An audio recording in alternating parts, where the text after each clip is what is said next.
XZ विश्वा YouTube channel में आपका स्वागत है। यदि आपको हमारी प्रेरणादायक और रोचक कहानियां पसंद आती हैं, तो चैनल को सब्सक्राइब करें और वीडियो को लाइक करें। आपकी यह छोटी सी पहल हमें और बेहतर सामग्री बनाने के लिए प्रेरित करती है। सब्सक्राइब करें, नई और दिलचस्प कहानियां देखने के लिए लाइक करें, अपनी पसंद को दिखाने और हमारा हौसला बढ़ाने के लिए शेयर करें अपने दोस्तों और परिवार के साथ, ताकि वे भी इन कहानियों का आनंद ले सकें। घंटी का आइकन दबाएं ताकि कोई भी नई कहानी आपसे छूट न जाए। आपके समर्थन से हम और आगे बढ़ेंगे और आपको बेहतरीन सामग्री प्रदान करेंगे। जुड़े रहिए XZ विश्वा के साथ। धन्यवाद। एक समय की बात है, भैरमपुर नामक गांव में रामलाल नामक एक बूढ़ा रहता था। वैसे तो उसकी आयु अधिक न थी, पर समय के फेर तथा बीमारी ने उसे बूढ़ा बना दिया था। भगवान की दया से उसके पास किसी चीज की कमी न थी। उसका घर धन धान्य से भरपूर था। 4 लड़के भी थे। उनके नाम क्रमशः दुर्बुद्धि, बुद्धिवक्र बुद्धि तथा प्रताप थे। तीनों बड़े भाई हट्टे कट्टे तथा लंबे चौड़े दैत्य के समान थे। बुद्धि उनमें नाम मात्र की थी। वे तीनों पिता का कहना भी न मानते थे तथा अपने छोटे भाई प्रताप को बहुत तंग करते थे। वे आपस में हमेशा लड़ते रहते थे।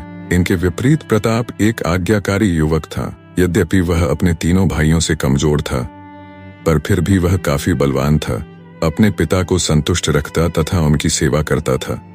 गरीबों के लिए वह सब कुछ करने को तैयार रहता, जबकि तीनों बड़े भाई गरीबों के साथ दुष्टता का व्यवहार करते थे। वे अमीरों के साथ रहकर घमंडी हो गए थे।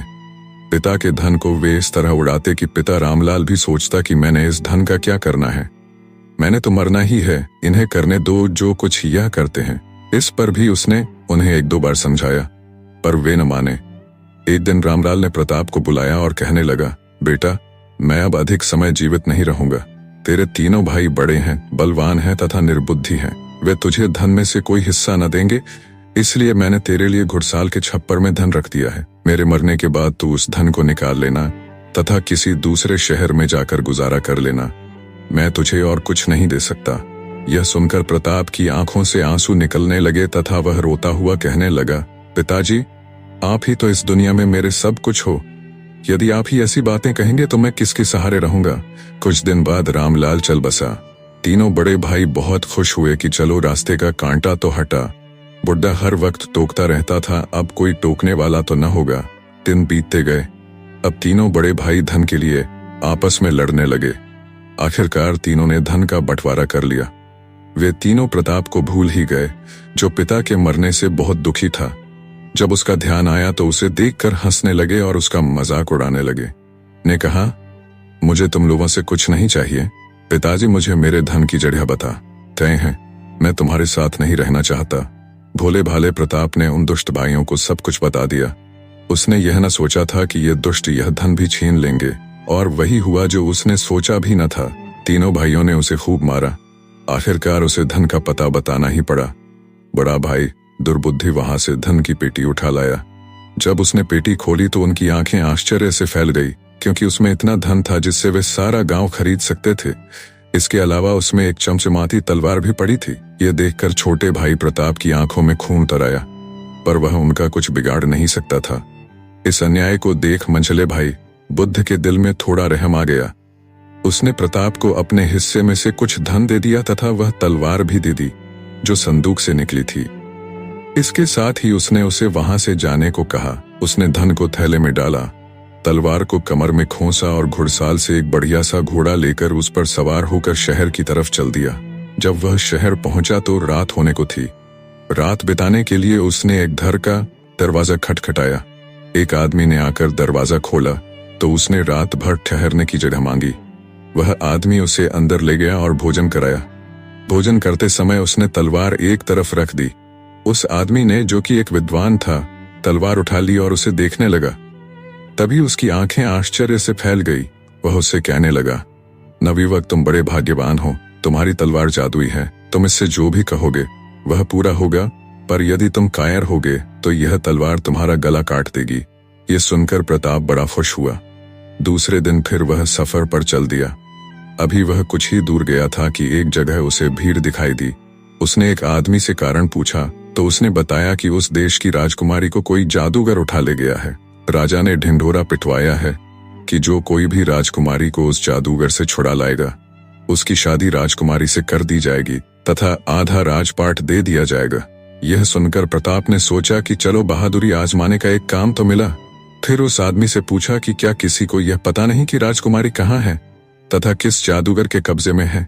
उसने आदमी ने कहा कि राज ज्योतिषी ने सिर्फ ये बताया है कि राज्य के दक्षिण की तरफ जंगलों के पार किसी जादूगर के कब्जे में है तथा वहां कोई जा नहीं सकता। प्रताप ने अपने मन में दृढ़ निश्चय किया कि वह राजकुमारी को अवश्य छुड़ा कर लाएगा। यह सोचकर वह दक्षिण की तरफ चल दिया। काफी देर चलते रहने के कारण उसका घोड़ा और वह काफी थक गए थे। उसने आराम करने के लिए इधर उधर नजर दौड़ाई पर उसे कोई ठिकाना नजर न आया, इसलिए उसने वहीं पेड़ के नीचे आराम करने की सोची। उसने घोड़े को चरने के लिए छोड़ दिया तथा खुद पेड़ के नीचे बैठ गया। तलवार को खोलकर उसने अलग रख दिया तथा भोजन करने की सोची। भोजन तो खत्म हो चुका था। यह देखकर वह बहुत घबराया, पर तभी उसे अपनी जादुई तलवार का ध्यान आया। उसने तलवार को उठाकर कहा, मेरे लिए भोजन का प्रबंध करो। यह कहते ही तलवार उसके हाथ से उड़ गई तथा कुछ क्षणों में उसके पास भोजन मौजूद था। यह देखकर वह बहुत खुश हुआ और भोजन करने लगा। यह घटना दूर खड़ा एक जादूगर देख रहा था। उसने तलवार चुराने की सोची। उसने सोचा कि यदि यह मुझे मिल जाए तो मेरी शक्ति और बढ़ जाएगी। जब प्रताप सोकर उठा तो उसका हाथ तलवार पर गया, पर आश्चर्य स्वयं तलवार गायब थी। तलवार को गायब देख वह बहुत घबराया और इधर उधर ढूंढने लगा, क्योंकि उसके बिना वह कुछ भी नहीं कर सकता था। वह तलवार ढूंढ ही रहा था कि उसे एक चीख सुनाई दी। वह फौरन दौड़ा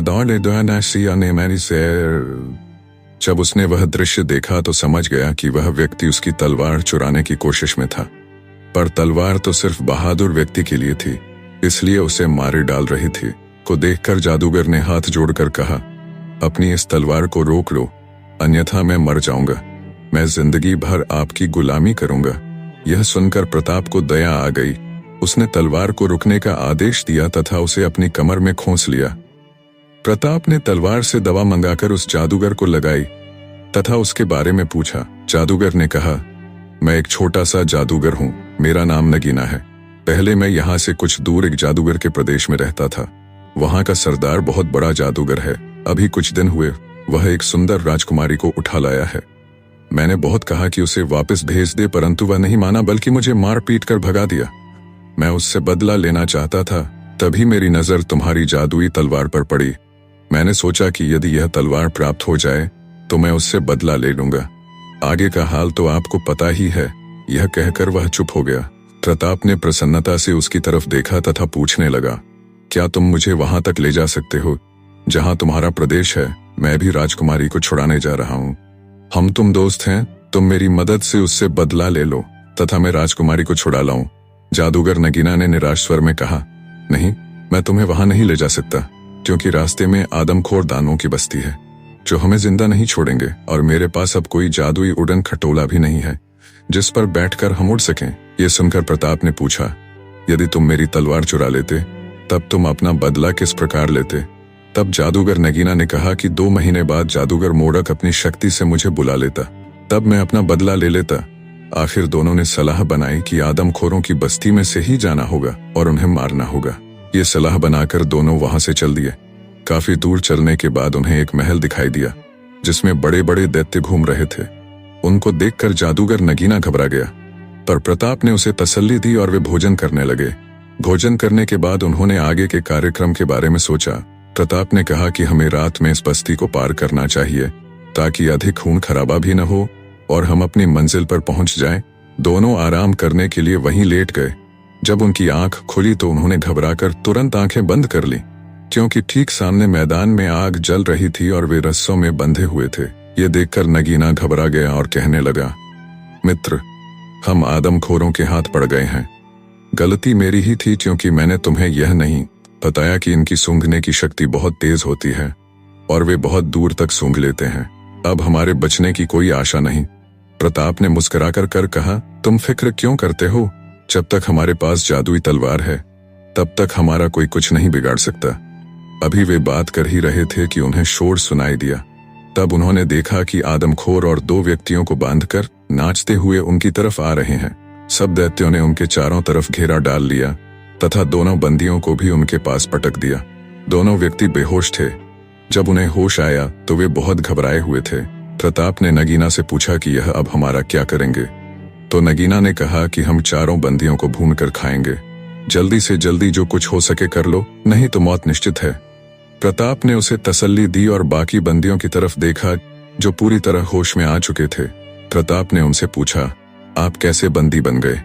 यह सुनकर एक ने उत्तर दिया, हम दोनों भाई हैं तथा भीष्मपुर के राजकुमार हैं।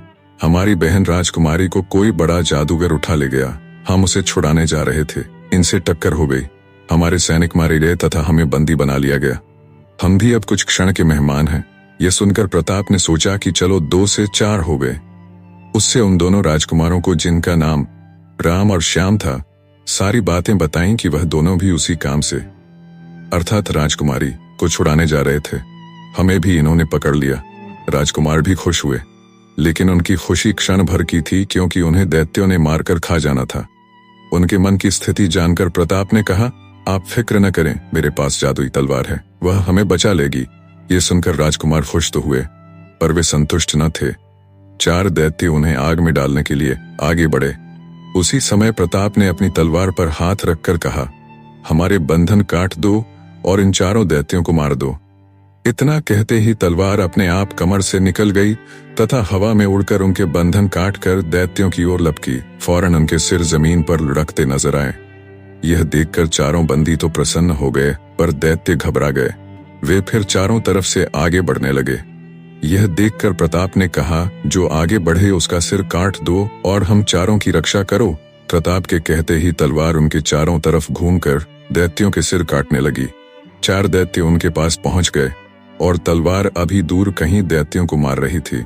जैसे ही दैत्य उनको पकड़ने के लिए आगे बढ़े, चमत्कारिक रूप से 4 तलवारें हवा में से निकलीं तथा उन चारों के सिर जमीन पर लौटते नजर आए। यह देखकर दैत्य सरदार घबरा गया तथा माफी मांगने लगा। तब प्रताप ने तलवारों को रुकने को कहा। दैत्यराज ने उनसे माफी मांगी। दोनों राजकुमार नगीना और प्रताप बहुत प्रसन्न थे कि अब राजकुमारी को छुड़ाने में अधिक मुश्किल नहीं पड़ेगी। वे तीनों प्रताप का बहुत आदर करने लगे थे, क्योंकि उसने उनकी जान बचाई थी। तभी दैत्यराज ने प्रस्ताव रखा कि वह अपनी लड़की का विवाह करना चाहता है। प्रताप ने कहा, आप हमारे दोस्त नगीना की शादी अपनी लड़की से कर दें। जब उन्होंने उसकी लड़की को देखा तो बड़े हैरान हुए, क्योंकि वह बहुत सुंदर थी। नगीना की शादी राजकुमारी दिलैला से कर दी गई। प्रताप ने दैत्यराज से चलने की आज्ञा मांगी। दैत्यराज ने कहा कि मैं भी तुम्हारे साथ चलता हूं ताकि तुम लोगों की कुछ मदद कर सकूं, क्योंकि वह जादूगर बहुत दुष्ट है। प्रताप ने उसे मना भी किया, पर वह नहीं माना। तब प्रताप ने उसे भी एक जादुई तलवार दे दी। अब 5 के पास एक एक जादुई तलवार थी। वे आगे चलने लगे। दैत्यराज ने कि मैं अपनी सेना भी साथ ले चलता हूँ, परंतु नगीना ने उसे मना कर दिया और कहा कि वह जादूगर सेना को चुटकी बजाते खत्म कर देगा। इससे बेहतर तो यह होगा कि हम चुपके से हमला कर उसे मार दें। ऐसा निश्चय कर वे आगे बढ़े। एक जगह उन्होंने थोड़ा सा आराम किया। तब प्रताप ने पूछा, मित्र नगीना, अब तुम्हारा प्रदेश कितनी दूर है? नगीना ने कहा, बस थोड़ी दूर पर चारों तरफ से पहाड़ी से घिरा हुआ हमारा प्रदेश है। यह कहकर नगीना ने एक लकीर की तरफ इशारा किया। जैसे ही सब आगे बढ़ने लगे कि नगीना ने उन्हें रोक दिया। कहने लगा कि अब हम इस तरह आगे नहीं बढ़ सकते, क्योंकि जैसे ही हम इसके अंदर कदम रखेंगे, आग की लपटें हमें भस्म कर देंगी। विश्वास दिलाने के लिए उसने एक बड़ा सा पत्थर उठाया और लकीर के ऊपर फेंक दिया। लकीर के पार जाते ही वह पत्थर जलकर राख हो गया। फिक्र किस बात की? प्रताप ने कहा, अपनी अपनी तलवारों को पकड़ो और उड़ने की तैयारी करो। यह कहकर उसने तलवार को पकड़ा। बाकी चारों ने भी उसका अनुसरण करते हुए तलवारों से उड़ने को कहा। उसी क्षण वे उड़ने लगे, पर अचानक ही उनकी आंखों के आगे अंधेरा छा गया और वे बेहोश हो गए, क्योंकि उधर जादूगर अपने जादू के शीशे में सब कुछ देख रहा था। उसने जादू से उन्हें पकड़ लिया और एक कमरे में बंद कर दिया। परंतु शायद यह जादूगर का दुर्भाग्य था या इनका सौभाग्य कि इनकी तलवारें अभी तक इनके पास थीं। नगीना ने होश में आते ही तलवार को पकड़कर कहा, हम सब के बंधन काट दो। पर आश्चर्य दौट बंधन न कटे। जादूगर के जादू के आगे जादुई तलवार कमजोर पड़ गई थी। नगीना ने इधर उधर देखा तो वहां प्रताप न था। थोड़ी ही देर में सबको होश आ गया। वे आश्चर्य से चारों तरफ देखने लगे। तब नगीना ने कहा, हम सब जादूगर मोड़क के कब्जे में फंस गए हैं। प्रताप का कहीं पता नहीं, या तो वह अन्य जगह कैद है या कैद हुआ ही नहीं। यह सुनकर सब घबरा गए तथा दरवाजे की तरफ देखने लगे। दरवाजा खुला और 4 आदमी अंदर आए और सब उठाकर ले गए और ले जाकर एक सिंहासन के नजदीक पटक दिया। वही हुआ जिसकी नगीना को आशंका थी। जादूगर मोडक आते ही उस पर क्रोध करने लगा और कहने लगा, नगीना, तुम एक कमीने इंसान हो जो अपने सरदार से लड़ने के लिए इन 3 मनुष्यों को लाए हो। पर तुम्हें पता है कि मैं कितना ताकतवर हूं, फिर भी तुम मुझसे लड़ने चले आए और तुम हैरान होगे कि मैंने तुम्हें पकड़ कैसे लिया। इसलिए यह भी देख लो। यह कहकर उसने जादुई शीशा दिखाया और कहा कि जो भी वस्तु जमीन से ऊपर होती है वह मेरी नजर में आ जाती है।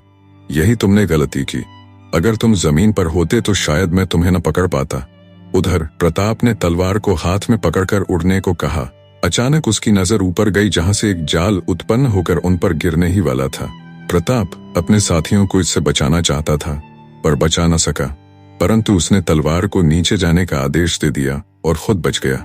चारों साथियों की हालत देखकर उसे बहुत दुख हुआ, फिर भी उसने हिम्मत न छोड़ी। वह समझ गया कि जादूगर किसी वस्तु से सबको देख लेता है। तब उसने सोचा कि अगर मैं दिन में जाऊंगा तो देख लिया जाऊंगा, शायद रात को निकल जाऊं, क्योंकि रात को तो वह नींद में होता होगा। यह सोचकर प्रताप ने पूरा दिन वहीं बिताया और रात हो जाने पर तलवार के सहारे उड़कर लकीर के पार उतर गया तथा आगे बढ़ने लगा। पहाड़ी से नीचे आकर वह एक जगह ठहर गया और इधर उधर देखने लगा। उसे वहां छोटे छोटे मकान और उन्हीं के बीच में एक बड़ा सा महल दिखाई दिया। प्रताप ने सोचा कि यही उस जादूगर का महल हो सकता है। वह महल की तरफ चुपचाप बढ़ चला। रात बीत चुकी थी और दिन निकलने वाला था, इसलिए उसने जादुई तलवार को कहा कि महल की छत पर उड़ चले। एक क्षण में वह छत पर पहुंच गया तथा वहां पर छुप गया। थोड़ी देर बाद वह नीचे उतरने लगा। तभी अचानक उसे जादूगर की आवाज सुनाई दी। उसने नीचे देखा तो उसे अपने चारों साथी बंधे दिखाई दिए और जादूगर मोडक तलवार लेकर जादूगर नगीना को मारने बढ़ा। ठहरो! जादूगर मोडक को आवाज सुनाई दी। वह क्रोध से कांप गया। उसकी नजर ऊपर गई। इसके साथ ही चारों साथियों की नजरें भी ऊपर गईं, पर फिर भी वे चिंतित थे क्योंकि उन्हें पता था कि केवल जादुई तलवार के सहारे प्रताप जादूगर से जीत न सकेगा। जादूगर मोडक ने कहा, तुम कौन हो और मेरे काम में क्यों टांग अड़ा रहे हो? इसीलिए मैं इतनी दूर से तुम्हारा काल बनकर आया हूँ। यदि तुम में हिम्मत हो तो मुझसे अकेले लड़ लो। यदि तुम जीत गए तो मैं वापस चला जाऊंगा और यदि तुम हार गए तो राजकुमारी को वापस करना होगा। जादूगर चीखा, नहीं, यह नहीं हो सकता। यह कहकर उसने अपना हाथ आकाश की ओर उठाया तथा कोई मंत्र बड़बड़ाने लगा। उसी समय 2 देव आकाश से उतरते दिखाई दिए। प्रताप ने भी उसी समय अपनी तलवार निकाली और क्रोध में जमीन पर पटक दी। उसी समय चमत्कार हुआ और आश्चर्य से उसकी आंखें फटी रह गईं। सामने एक पिशाच खड़ा था। वह कह रहा था, मालिक आज्ञा करो। प्रताप ने कहा, दोनों दैत्यों को मार डालो। आज्ञा पाकर पिशाच ने दोनों दैत्यों को मार डाला। फिर प्रताप ने उसे जादूगर को मारने की आज्ञा दी। जादूगर उसे देखकर डर गया क्योंकि इससे बड़ा देव उसके कब्जे में नहीं था। उसने पिशाच पर जादू भी चलाया पर उस पर जादू न चल सका। पिशाच उसकी तरफ बढ़े। जादूगर ने जादू से दैत्यों की पूरी सेना इकट्ठी कर दी, पर दैत्यों की सेना उसके सामने टिक नहीं सकी। अब जादूगर मोडक घबरा गया और अपनी तलवार को लेकर आकाश में उड़ गया। पिशाच भी उसका पीछा करता हुआ आकाश में उड़ गया। तब जादूगर नीचे आ गया और प्रताप से कहने लगा कि मैं तुमसे लड़ने के लिए तैयार हूं, तुम इस पिशाच को रोको। ये सुनकर प्रताप ने पिशाच को रोक दिया और जादूगर मोडक को मार डाला। जादूगर के मरने पर सब खुश हुए। तब वे महल में जाकर राजकुमारी को ढूंढने लगे। आखिरकार राजकुमारी एक कमरे में मिल गई। राजकुमारी अपने दोनों भाइयों से मिलकर बहुत खुश हुई। प्रताप ने जादूगर नगीना को वहां का सरदार बना दिया और चारों साथियों और राजकुमारी को साथ लेकर वापस अपने देश की तरफ चल दिया। जादूगर नगीना ने प्रताप को एक अंगूठी दी और कहा कि जब भी आप इसे घिसेंगे मैं फौरन आपके पास पहुंच जाऊंगा। प्रताप अपने साथियों व राजकुमारी को साथ लेकर दैत्यराज के राज्य में पहुंचा। दैत्यराज ने प्रताप को बहुत सारी धन दौलत दी और अपने लड़के को उसके साथ भेज दिया। प्रताप फिर अपनी यात्रा पर आगे बढ़ने लगा और भीष्मपुर पहुंच गया। राजकुमार राम ने राजमहल में जाकर राजकुमारी के सकुशल आने की खबर दी। राजमहल में खुशी की लहर दौड़ गई। राजा ने प्रताप को देख गले लगा लिया। प्रताप की बहादुरी सुनकर राजा बड़ा प्रसन्न हुआ और राजकुमारी का विवाह उससे करके आधा राजपाट दे दिया। प्रताप राजकुमारी के साथ खुशी से राज्य करने लगा। एक दिन उसे अपने भाइयों की याद आई। उसका गांव भी उसके राज्य में ही था। उसने एक अच्छा घोड़ा तैयार करवाया और गांव की तरफ चल दिया। गांव वाले पुराने प्रताप को भूल चुके थे। वे अब इस प्रताप को ही राजा जानते थे। मुखिया ने उसे अपने घर ठहराया। मुखिया ने अपने नौकर को आवाज दी तो वहां पर जो नौकर आया उसे देखकर राजा की गर्दन शर्म से झुक गई। वह उसका बड़ा भाई दुर्बुद्धि था। उसने मुखिया से पूछा तो उसने उसके भाइयों का सारा किस्सा बता दिया कि उन्होंने सारा घर जुए में बर्बाद कर दिया था, पर वे मेरे दोस्त के लड़के थे, इसलिए तीनों को मैंने नौकर रख लिया। दूसरे दिन मुखिया के घर राज सैनिक पहुंच गए और तीनों नौकरों को पकड़ कर ले गए। तीनों भाई बहुत डरे कि उनसे कोई गलती तो नहीं हुई। राज दरबार में पहुंचकर वे राजा के पैरों में गिर पड़े और कहने लगे, महाराज हमें माफ कर दो, हमसे क्या गलती हुई है, हम तो वफादारी से मालिक का काम करते हैं। पर राजा ने उनकी बात पर कोई ध्यान न दिया, बल्कि एक नौकर को कुछ कहा, भाइयों को राजमहल में ले गया और नहला धुलाकर नए कपड़े पहनने को दिए। तीनों भाई अचरज में पड़ गए। उसी समय तीसरे भाई बुद्ध ने कहा, भाइयों मुझे यह राजा जाना पहचाना लगता है, मेरे ख्याल से यह हमारा छोटा भाई प्रताप है। इस पर दोनों भाइयों ने कहा कि प्रताप तो कहीं मर खप गया होगा, वह राजा कहां से बन गया। तीनों राजकुमारों जैसी वेशभूषा में राज दरबार में पहुंचे तो राजा ने उठकर उन्हें गले से लगा लिया और भरी आंखों से कहने लगा, तुमने शायद मुझे पहचाना नहीं, मैं तुम्हारा भाई प्रताप हूँ। मुझे तुम्हारी दशा देखकर बेहद कष्ट हो रहा है। ये सुनकर तीनों भाई उसके पैरों में पड़ गए और माफी मांगते हुए कहने लगे, तुम महान हो भाई, जो हम जैसे स्वार्थी, दुष्ट और लालची भाइयों पर यह मेहरबानी की, जबकि हमने तुम्हें मारा पीटा, तुम्हारा सारा धन भी छीन लिया था। प्रताप ने उनके रहने का इंतजाम अपने महल में किया और राजदरबार में अच्छे पद दे दिए। प्रताप अपने तीनों भाइयों व रानी सहित अपना राजकाज खुशी से चलाने लगा। चमत्कारी मटका एक गांव में रामू नाम का एक लड़का रहता था। उसकी माँ बहुत ही गरीब थी। वह दूसरों के यहाँ बर्तन आदि मांझकर अपना व रामू का पेट भरा करती थी। रामू अपनी माँ को सारा दिन काम काज करता देखकर बहुत दुखी होता था। उसकी माँ की उम्र भी काफी हो चुकी थी, बाल सफेद हो चुके थे, चेहरे पर झुर्रियां पड़ने लगी थीं, परंतु फिर भी वह रोज अपने काम पर जाती थी। रामू की माँ काफी बुद्धिमान भी थी। वह प्रतिमाह खर्च करके जो कुछ भी बचा पाती थी उसे जोड़ती जाती थी। एक दिन बुढ़िया ने अपने जमा किए हुए पैसे गिने तो वे 60 रुपए निकले। रामू की माँ प्रसन्न हुई और रामू को बुलाकर कहा, बेटा मैंने एक एक पैसा जोड़ कर कुछ रुपए इकट्ठे किए हैं। अब मेरी उम्र हो गई है, मुझसे ज्यादा परिश्रम नहीं होता। न जाने किस समय मैं इस संसार में तुमको अकेला छोड़कर चल बसूं। तू एक काम कर, ये ले 20 रुपए और कोई छोटा मोटा धंधा कर ले। यह कहते हुए बुढ़िया ने रामू को 20 रुपए दे दिए। रामू 20 रुपए लेकर चल पड़ा। वह बड़ा दयालु व नेक था। चलते चलते वह शहर में पहुंच गया। शहर में मेला लगा था। रामू ने सोचा मेले में शायद कोई काम धंधा मिल जाए। यह सोचकर वह मेले को घूम घूम कर अच्छी तरह देखता रहा।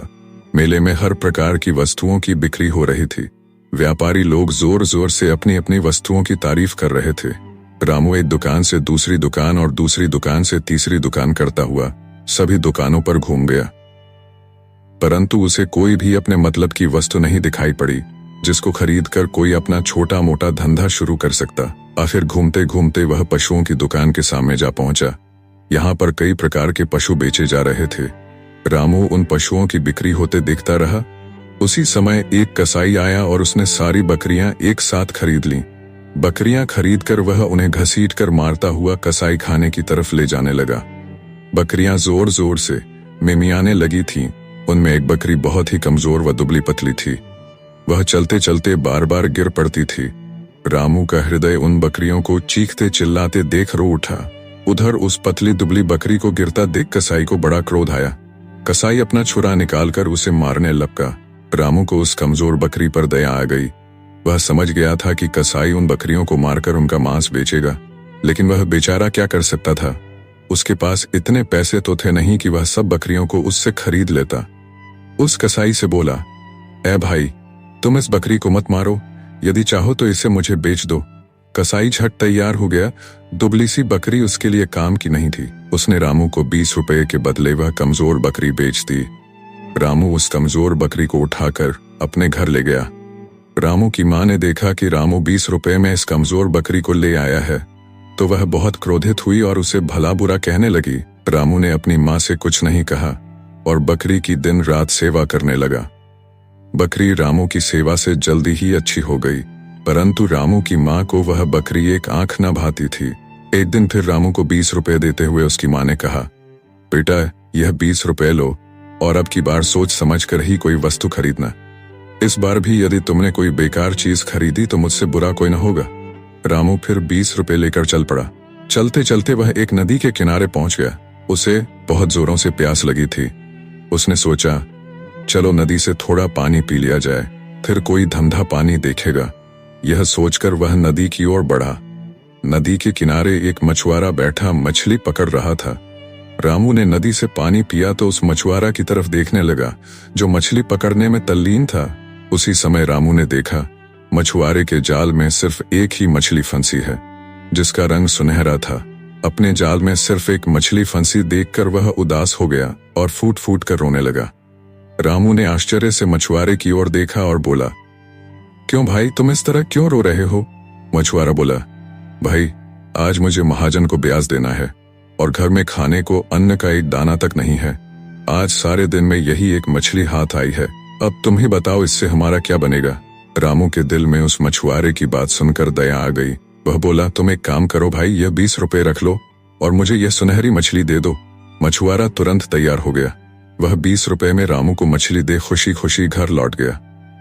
रामू उस सुनहरी मछली को लेकर घर वापस लौट आया। पूछा, क्यों बेटा, 20 रुपए का क्या किया और कितना धन कमाया? रामू ने सारी कहानी अपनी माँ को कह सुनाई कि किस तरह से एक मछुआरे को रुपयों की आवश्यकता थी और किस प्रकार से उसने मछुआरे से एक मछली का 20 रुपए में सौदा किया। उसकी बात सुनकर माँ ने अपना सिर पीट लिया। रामू को उसने खूब बुरा भला कहा और परंतु अब हो ही क्या सकता था। रामू ने माँ के क्रोधित होने पर कोई ध्यान नहीं दिया और मछली को पानी के एक बर्तन में डाल दिया। सुनहरी मछली फिर से पानी में तैरने लगी। रामू बकरी और मछली का हर समय ध्यान रखता था। उसकी माँ को बकरी के साथ साथ मछली भी एक आंख न भाई। इन दोनों जीवों से उसे क्या मिलता? बकरी दूध देती नहीं थी और मछली इतनी बड़ी नहीं थी कि उसको बेचकर कुछ प्राप्त होता। रामू की माँ मन मार कर रह जाती। कई दिन इसी तरह से बीत गए। रामू की माँ एक रोज बीमार पड़ गई। उसने रामू को बुलाया और कहा, बेटा मेरे पास यह अंतिम 20 रुपए बचे हैं। मैं तो अब कुछ काम कर नहीं सकती। तुम ही इस बचे हुए 20 रुपए से कुछ काम धंधा करो ताकि हम दोनों का जीवन निर्वाह हो सके। रामू ने अपनी माँ को दिलासा देते हुए कहा, माँ तुम निश्चित रहो, मैं इस बार अवश्य ही ऐसा कोई व्यापार इन 20 रुपयों से करूंगा। रामू अंतिम 20 रुपयों को लेकर एक बार फिर निकल गया। रास्ते में उसे एक बुढ़िया मिली जो फूट फूट कर रो रही थी। रामू ने पूछा, माई तुम इस तरह क्यों रो रही हो? तुम्हें क्या दुख है? उस बुढ़िया ने रोना बंद कर रामू की ओर देखा और बोली, बेटा आज 4 दिन हो गए, मेरे पेट में अन्न का एक दाना भी नहीं गया है। मैं मटके बनाती हूँ, परंतु 4 दिनों से मेरा एक भी मटका नहीं बिका है। अब तुम ही बताओ मैं क्या करूं? रामू के मन में फिर दया आ गई। उसने रुपये उस बुढ़िया को देते हुए कहा, माई तुम इस 20 रुपयों के बदले मुझे यह मटका दे दो। बुढ़िया यह सुनकर बहुत प्रसन्न हुई। मटके की कीमत 1 रुपया थी, जबकि रामू उसे 20 रुपए दे रहा था। बुढ़िया ने रामू से झट 20 रुपए लिए और मटका देकर चलती बनी। रामू उस मटके को लेकर घर वापस आ गया। माँ ने रामू से पूछा, बेटा क्या किया 20 रुपए का? रामू ने जवाब में फिर सारी कहानी सुना डाली। रामू की माँ फिर बहुत रोई धोई, परंतु अब क्या हो सकता था? रुपए लौट कर तो आ नहीं सकते थे। चिंता ने उसे जल्दी ही और बूढ़ा कर तो आ नहीं सकते थे। दिया था, अब घर पर भी खाने को कुछ नहीं था। धीरे धीरे घर के सारे बर्तन बिक गए, परंतु घर का सामान बेच बेच कर कब तक गुजारा होता। रामू भी अब दुखी रहने लगा था, क्योंकि बकरी को भी अब पेट भर भोजन नहीं मिलता था। एक दिन रामू यूं ही झोंपड़े के कोने में उदास बैठा था कि उसे एक आवाज सुनाई दी, रामू तुम इतने उदास क्यों बैठे हो? तुम्हारी उदासी का क्या कारण है? रामू ने चौंक कर इधर उधर देखा, परंतु उसे मटके, बकरी और मछली के अलावा और कुछ दिखाई नहीं दिया। रामू को बड़ा आश्चर्य हुआ कि यह आवाज किधर से आई। तभी वही आवाज रामू को फिर सुनाई पड़ी, तुम क्यों उदास बैठे हो? तुम्हारी उदासी का क्या कारण है? रामू ने फिर चौंक कर इधर उधर देखा। उसने देखा बकरी अपने स्थान से चलती हुई उसके समीप आ रही थी। रामू ने आश्चर्य से बकरी की ओर देखा, फिर बोला, क्या यह तुम बोल रही हो? हाँ रामू, मैं ही बोल रही हूँ। तुम बताओ तुम इतने उदास क्यों हो? रामू ने आश्चर्य से कहा, मेरी माँ बीमार है, मैं कोई कामकाज नहीं करता, घर में खाने को अन्न का एक दाना तक नहीं, घर में जो कुछ था सब बिक गया है, अब तुम ही बताओ मैं उदास क्यों न हूं। बकरी बोली, तुम उदास और परेशान न हो रामू, तुम मुझको कहीं से भी लाकर शेर भर दूध पिलाओ, फिर मेरा दूध निकालो, उसे रात भर अंधकार में रखो, वह दूध सोने के पानी में बदल जाएगा, उसे तुम राजा के पास ले जाओ, जब राजा उसके दाम पूछे तो तुम सोने के 5 दीनार मांगना, ना कम न ज्यादा, याद रखना रामू, लालच बुरी बला है। रामू ने ऐसा ही किया, अपने किसी पड़ोसी से पैसे लेकर एक सेर दूध ले आया और उस दूध को बकरी को पिला दिया। बकरी ने वह सारा का सारा दूध पी लिया। रामू ने दूध पिलाने के बाद उसका दूध निकाला और उसे रात भर के लिए अंधकार में रख दिया। सुबह जब रामू सोकर उठा तो उसे बकरी की कही हुई बात याद आई। उसने जाकर देखा दूध वास्तव में सोने का हो गया था। वह उस सोने के दूध को लेकर राजा के दरबार में गया। सोने का दूध देखकर राजा को बहुत आश्चर्य हुआ। राजा ने रामू से उसकी कीमत पूछी। रामू ने कहा, महाराज इसकी कीमत केवल 5 दीनार है। केवल 5 दीनार है? महाराज ने आश्चर्य से कहा, फिर अपने मंत्री को आज्ञा दी इसको 10 दीनार दे दिए जाएं। रामू तुरंत बोला, महाराज मैं तो इस सोने के दूध के केवल 5 दीनार लूंगा। यदि आप 5 दीनार दें तो मैं यह सोने का दूध आपको बेचूंगा, अन्यथा नहीं। राजा ने रामू को 5 दीनार देकर विदा किया। रामू अपने घर लौट आया और घर आकर अपनी बूढ़ी माँ को सारी कहानी कह सुनाई। उसकी माँ भी यह सुनकर बहुत प्रसन्न हुई। अब उनके घर में कोई कमी नहीं रही।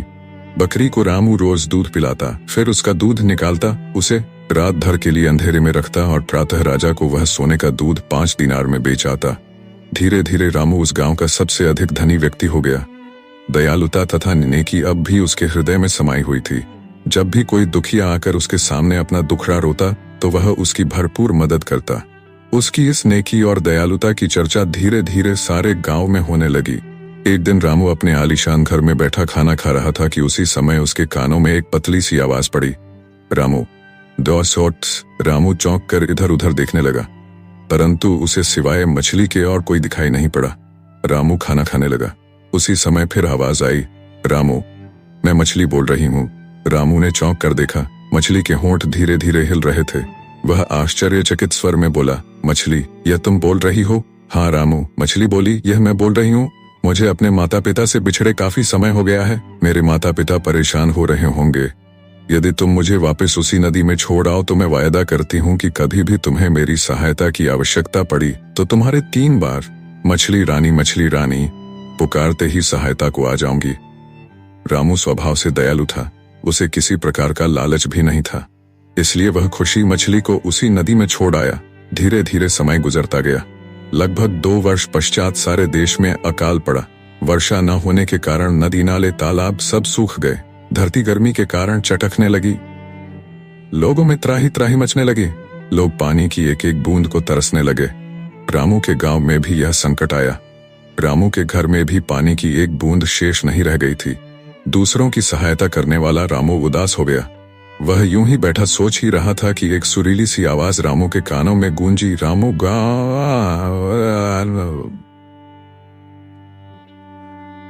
तुम क्यों उदास हो? तुम्हारी उदासी का क्या कारण है? रामू ने आश्चर्य से इधर उधर देखा। तभी वही आवाज फिर गूंजी, रामू मैं मटका बोल रहा हूँ।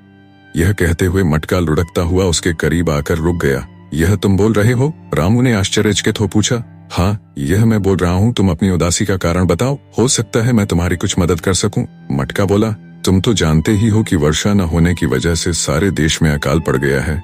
लोग प्यासे मर रहे हैं। रामू ने सारी बात बताई। तुम परेशान न हो रामू, तुम कहीं से भी एक बूंद पानी लाकर मुझ में डाल दो, फिर देखो मेरा कमाल। रामू यह सुनकर सोच में पड़ गया कि एक बूंद पानी कहाँ से लाए। तभी उसे मछली का ध्यान आया, जिसने उसकी आवश्यकता पड़ने पर सहायता का वचन दिया था। रामू ने तुरंत 3 बार पुकारा, मछली रानी, मछली रानी। तभी न जाने कहां से वही सुनहरी मछली उड़ती हुई आई और बोली, क्या बात है रामू, तुमने मुझे याद किया है? रामू ने अपनी सारी विपत्ति कह सुनाई। तब मछली ने कहा, तुम चिंता न करो, मटका यहाँ लाओ। रामू झट मटके को वहां उठा लाया। मछली ने तुरंत अपना मुंह खोला और उसमें से पानी की 2-4 बूंदें निकल कर मटके में जा पड़ी। मछली चली गई। रामू ने मटके की ओर देखा, फिर यह देखकर उसकी प्रसन्नता का ठिकाना न रहा कि मटका पानी से भर गया था। और अब उसका पानी निरंतर बाहर बह रहा था।